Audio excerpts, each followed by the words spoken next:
Hello, sixth grade. We are in the middle of chapter 9, which has turned out to be a very, very interesting chapter in the book Ghost. There we go. This is the part where Coach has passed out uniforms to the entire team. They're about to have their first meet, and Ghost didn't get one. And so the reason he didn't get one is Coach found out about him shoplifting the shoes.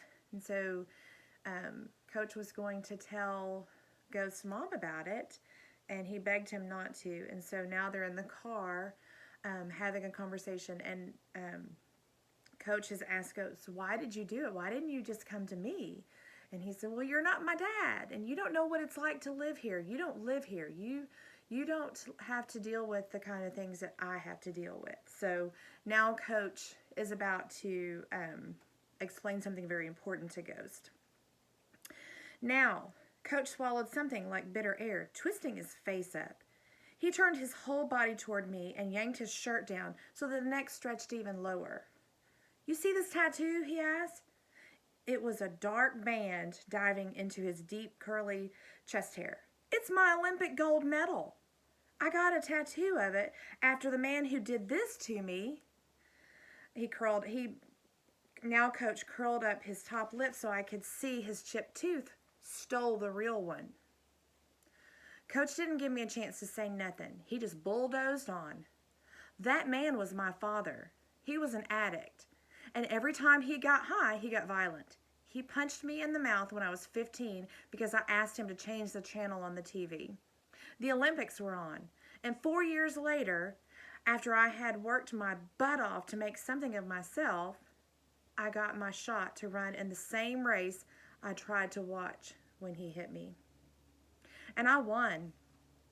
It was the happiest moment of my life and my mom's, and I think even my dad's. But 3 weeks later, Coach paused, swallowed another dose of that bitter air, and then continued. 3 weeks later, he stole my medal for a $20 high. And that was his last high. He overdosed. Right there, over on those steps. Coach pointed to a building a few buildings down from mine. Then he started tapping hard on the dashboard, because that's where we lived. That's where I grew up. So don't tell me I don't know, Ghost. I sat frozen in my seat. You from Glass Manor? I asked softly. Coach nodded. That's how I know Mr. Jefferson. Remember earlier in the book, whenever he came to pick up Ghost to go to the newbie dinner, he was speaking with Mr. Jefferson. Remember who he is? He was a man who cleans up the streets all the time. He's always sweeping and picking up trash and stuff. He explained, which made a lot of sense to me now. So I know what it's like to live here.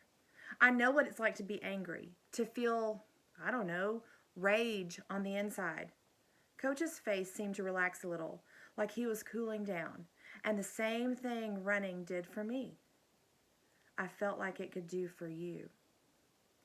He looked out the front window and shook his head, but maybe I was wrong. What did you think it would do for me? I asked, realizing that he never thought it would help me dunk by next year, realizing I didn't really want to play basketball anymore. He faced me again, looking straight in my eyes. Show you that you can't run away from who you are, but what you can do is run toward who you want to be. And I think that's actually on the back of this book as one of the quotes. So let me read that again. Show you that you can't run away from who you are, but what you can do is run toward who you want to be. We'll talk about that in a little bit. I let that sink in. Who was I? I was Castle Cranshaw, the kid from Glass Manor with the secret, the one with the daddy in jail, and a mother who worked her butt off for me and cut my hair and bought knock-off shoes and clothes that were too big enough for me to grow into. I was the boy with the altercations and the big file, the one who yelled at teachers and punched stupid dudes in the face for talking smack, the one who felt different and mad and sad, the one with all the scream inside. But who did I want to be? Well, that was harder to answer. I wasn't exactly sure yet, but definitely one of the world's greatest. Do you understand? Coach asked, his head cocked to one side. Yeah, I replied sheepishly. Do you really? He was glaring at me hard. I do, seriously. I wiped my face and sniffled, and then added desperately, but please, please don't tell my mom. Coach sighed. I won't, he paused, and then followed with a threat. This time. Thank you, I murmured, so relieved I thought I was going to pass out. But I still had another question burning inside. Well, do I get to run? Coach glared even harder at me, and I was hoping that somewhere in that face he could see himself give me another chance. I never wanted to be on no track team before I met him anyway. But now that I have been on one, even if I'd only been on it for a few weeks, I felt like I didn't want to do anything else. He unclenched his jaw. Yeah, you can run. Then pointing down at the raggedy regular sneakers, he added, but in those. But I can't, I started, but Coach cut me off. You want to run or not? Got it. And Friday, you're cleaning my cab, he said. He also commanded. Coach!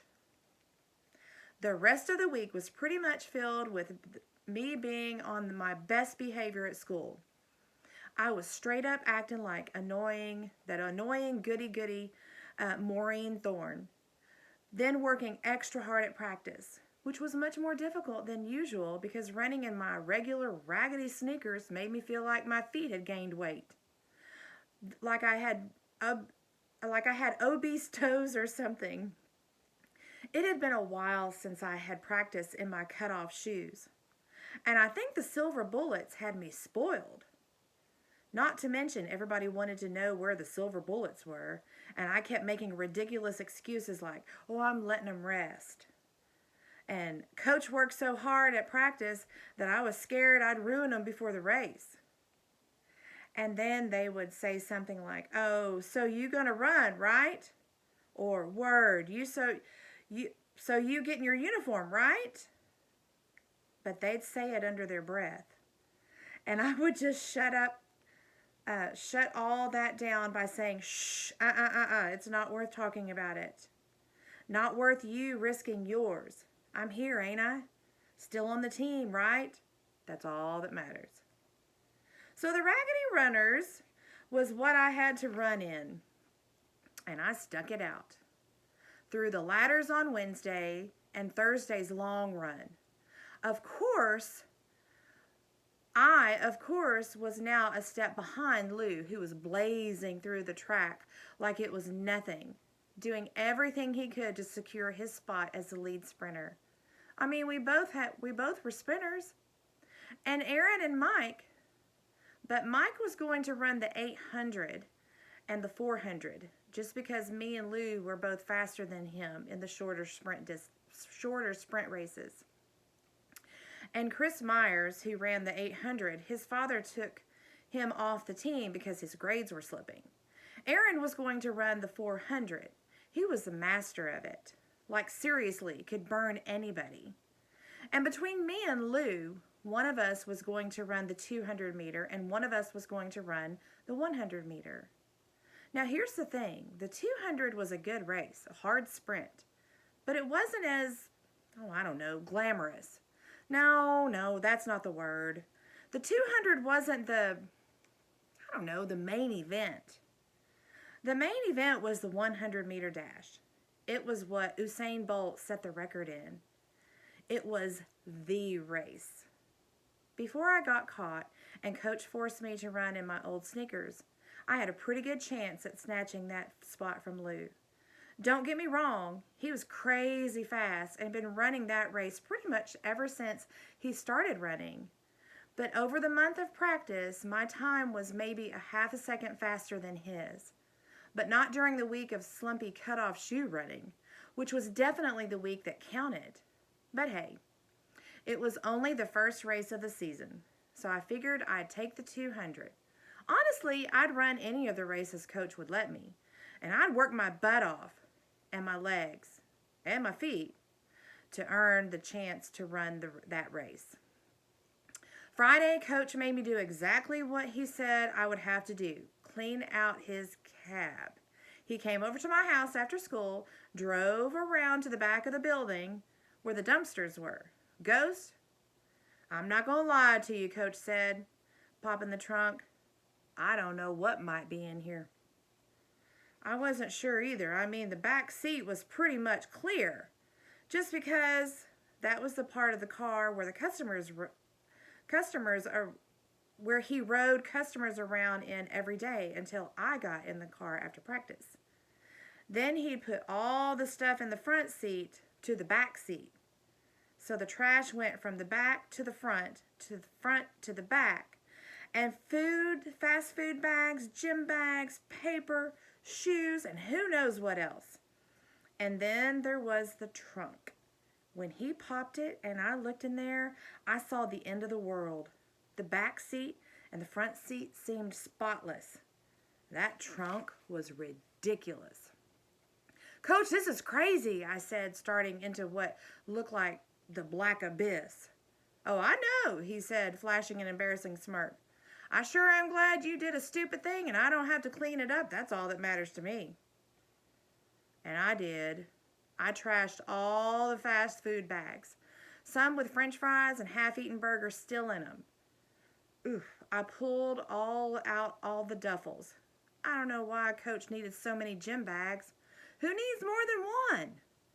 But there was nothing in them. They were all pretty much empty. All but because all the shoes and stinky shorts and towels took up half the space of the entire trunk. Dirty socks and headbands and old jerseys from past years from the Defenders. He also had starting blocks, which are big and metal and heavy, shoved in there. And whistles. Whistles were everywhere. I opened up the gym bags and loaded them up with all the crud. When I got to the last one, a yellow and green duffel with the name Otis on it, I unzipped it. Who's Otis? I asked Coach, who was sitting on the hood of the car, flipping through the list of all his run times. Otis is me, he said, not even looking up. Oh, I said flat. I mean, I know Coach's last name was Brody. And I figured his first name wasn't just Coach. Nobody's name is Coach. Well, that might not be true. My name is Castle, so someone might actually be named Coach. Somewhere, maybe. But not Chip-Tooth Turtleface. I stared, loading the bag up with a busted pair of cleats that probably would have been better off in the trash, when I spied a piece of paper all crinkled up, rectangle-like, in the corner of the duffel, and I pulled it out, and it was a faded picture of a man, tall, slim, like Sonny, facial hair only around his mouth, but none on his cheeks. He had his hands resting on a little boy who stood in front of him, and the boy was cheesing. The man was looking away, almost like he was calling out to someone. Who's this? I asked, bringing the picture around to the front of the car. Who do you think it is? A picture of a tall, lanky man with his hands on a little boy's shoulders. Coach took it from me and looked at it like it was a long-lost gold medal. His mouth hung open for a few seconds before he finally answered. This is my father. He tapped the picture with his finger, and that's me, he said, about the happy little boy. Where'd you find this? Oh, it's in the back.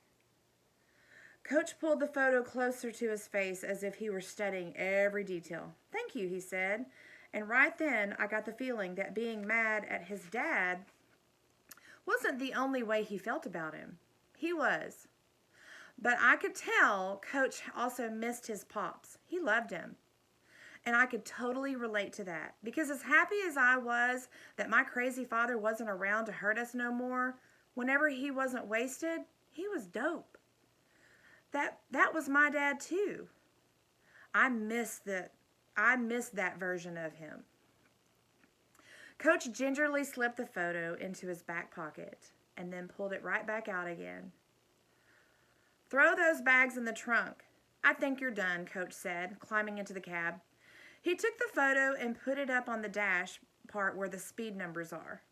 I tossed all the gym bags full of dirty sports gear in the trunk and slammed it shut. Then I hopped in. Where are we going? You'll see. On the way to the land of you'll see, I teased Coach about his name, Otis. Seriously, Otis is the name of old men who smell like cinnamon and barbecue sauce. Shut up, Ghost, Coach said laughingly. I mean, Otis is the name you give short, fat dogs, not people. Oh, so I'm a dog now? No, I didn't mean it like that. Well, how did you mean it? Oh, I just meant Otis is a great-great-great-grandpa's name. I paused and stuck by another thought. Are you a mechanic? Because I think you're a mechanic. If you're a mechanic, then it's okay. Coach pulled over on the side of the road. You want to get out and walk? I zipped it, and my mouth stayed zipped until we pulled up in front of... Wait for it. Where did he take him? Everything sports. I looked out the window and into the store. Tia was there, leaning against the counter, checking her cell phone. She could be doing some high kicks or some jumping jacks, but no, she was texting. So not an athlete. Do I need to tell you what we're doing here? Coach asked. And the truth is, he didn't. I knew why we had come. Why we had come. I had come. But it didn't feel good, that's for sure. As a matter of fact, it felt pretty whack. I looked Coach in his eyes and shook my head before exhalting a heavy, guilty breath. You ready, he said. Yeah, I'm ready. Coach walked in and I trailed behind him with my head down, nervous and stupid feeling. Welcome to Everything Sports. Tia stopped mid-greeting when she saw it was me. Oh, it's you. Yes, it's him, Coach said, his car keys clinking as he went and set them on the counter. I was still behind him, staring down at the gray carpet. Head up, son. You know my rule. Coach coached. Stand tall at all times. I lifted up my head and looked at Tia straight on. I'm sorry, I started. And in that moment realized sometimes a real apology can go a long way. And just like Shamika's at school. Just like the one I never got from my father. But had he just told me he was sorry for what he'd done, maybe... I don't know. Coach was leaning his ear toward me like Mr. Charles always did. Kind of like that. As if he had hard of hearing. I followed up. I'm really, really sorry for stealing the shoes. I didn't mean anything. I just made a stupid mistake. Stupid mistake? I mean stupid mistake. Coach added, way too enthusiastic. That's what I said, Coach. Stupid. Tia's mouth went from straight line to a little tiny smile. Not a big smile, but definitely not a frown. And that was all that mattered. Okay, she said, I forgive you. Coach then handed over his credit card, and as Tia swiped to pay for the shoes, Coach threw his arm around my neck and put a tight headlock on me and whispered in my ear, if you ever do this again, I promise I'll make room for you in my trunk. I looked at him in his face, in his eyes, not a flinch. Just that big, chip-tooth smile and a scary wink. Yikes. All right, that's the end of chapter 9. Okay, I'm going to put one discussion question in Google Classroom, and then we'll start with chapter 10, and I think you're going to like chapter 10. It's really short. I love y'all. Bye.